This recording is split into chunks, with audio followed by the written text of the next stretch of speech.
My name is Raj Tampi, and I'm the chair of psychiatry at Creighton Medical School in Omaha, Nebraska, and the medical director for the behavioral health service line for CHI Health in Omaha, Nebraska.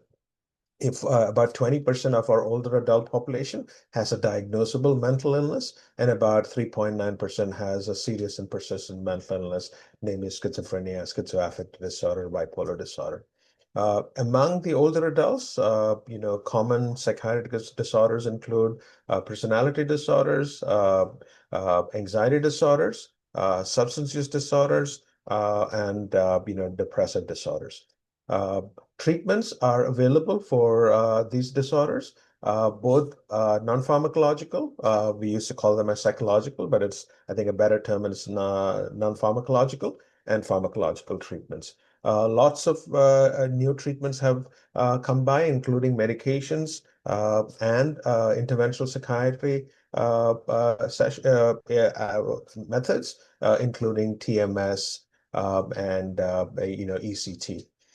We have newer medications for cognitive disorders. If you heard, I did not mention cognitive disorders in my earlier presentation because cognitive disorders are more common in older adults, but they are not the most common psychiatric disorders. So when you talk about cognitive disorders, Alzheimer's disease is the commonest reason for cognitive impairment in older adults. About 50 to 70% of individuals with neurodegenerative disorders that cause cognitive impairment are because of Alzheimer's disease. We also have the vascular disease causing cognitive impairment, and of course, we have the dementia with Lewy bodies. There are new treatments, biological treatments that are available for Alzheimer's disease dementia. You've all heard about, lecanemab and donanemab having been approved in the last, 4 years. They're available for use in older adults with Alzheimer's disease dementia.